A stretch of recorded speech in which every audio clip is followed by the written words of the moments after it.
everybody, Stuart here from The Political. With less than a week to go now until the Scottish Independence Referendum, the two sides have never been closer, and the referendum result is now impossible to call. Since June there has been a 12-point swing to the Yes campaign, despite prior to the campaign support for independence not changing much in the last few decades. The momentum is now certainly with the Yes campaign. In this video we will be highlighting where Better Together went wrong. The first and perhaps the most commonly regarded way which Better Together went wrong was in negative campaigning and what is known as Project Fear. Better Together were always going to be the more negative campaign in the lead up to the referendum, purely because they're campaigning against something. It's easy for the Yes campaign to appear positive when setting out a new vision for Scotland. It's harder to be positive when your mandate is purely to campaign against something. However, Better Together's negativity has extended far beyond the intrinsically negative nature of their campaign. One reason for this is the constant economic orientation of their arguments, centralising on the EU, businesses, the pound and oil prices. With Alistair Darling as head, this is hardly surprising, but certainly caused a feeling that they were a campaign which specialises in scaremongering. Instead of a concentration on the benefits of the Union, Better Together focused on the problems and risks of independence. It was not until recently, and with the entrance of Gordon Brown into the campaign, where some more positivity for the case for the Union was heard. The campaign went wrong through its portraying of an attitude of we can't do it, rather than we will be at our best within the Union. A second area which Better Together went wrong is in their misuse of patriotism. If you have received any Better Together literature, or seen any of their supporters' interviews, you will see a large deal of rhetoric along the lines of course I'm proud to be Scottish, or it is because I love Scotland that I'm voting no. It's almost as if they need to justify their non-nationalistic tendencies by ensuring everybody knows that they are proud of being Scottish.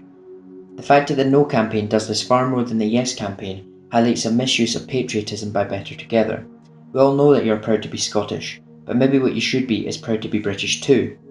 There are many that regard their British identity as a Scot as something to be proud of and celebrated, but Better Together have not chose to capitalise on this.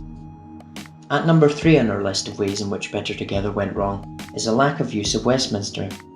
Westminster politicians have been left in a funny position within this campaign, David Cameron especially. In great involvement with Better Together, he and other Westminster politicians may put Scottish voters off of voting no. The last thing the Scottish electorate want is an English politician that the people in Scotland did not elect as their leader, coming to Scotland to tell people what to do. David Cameron knows this, and does not wish to repeat Thatcher's mistake, we in Scotland. However, because of the scale of the recent gains by the Yes campaign, Westminster politicians have seen the failings of Better Together and feel they have to get involved. Unfortunately for them, this now looks like a last-ditch attempt. Oh dear, Scotland might want to leave after all, better cancel Prime Minister's questions with a week before the referendum and go up there. Poor use of Westminster, on behalf of Better Together, has created a situation which Westminster politicians may be a hindrance and not a benefit for the case for the Union. In at number 4 is the lack of cohesion between the parties of Better Together. The lack of cohesion between the parties of the No campaign has reduced the appeal of voting no for many in Scotland. Because of the differing views, with a limited ability and slow rate of coming up with plans for increased powers for Scotland, the electorate are left with a choice between the clear vision of the Yes campaign and increased powers which depend on who is elected in Westminster, predominantly by English voters. Within TV debates, Darling has been put in a difficult place, having to justify the continued use of Westminster, which currently is bringing Scotland conservative cuts and policies which he himself does not agree with. This idea of getting in bed with the Tories led Gordon Brown not to join the campaign for quite some time. The greatly differing views within Unionist parties was highlighted as a problem by John Major, who stated we should not forget that throughout the 1980s and 1990s, Labour connived with the nationalist opinion in demonising the Conservatives and by implication the English. They are doing it still and have fed a divisive narrative that has bitten deep. The lack of cohesion has meant Better Together have been able to offer a less succinct vision of the future than the Yes campaign. At number 5 and last on our list is the use of celebrities and businesses.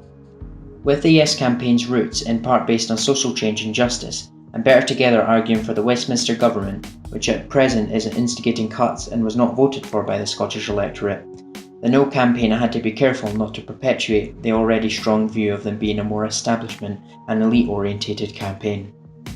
Whilst campaigning on the basis of pensions and the NHS, more so latterly, Better Together has used celebrities and businesses to aid its campaign.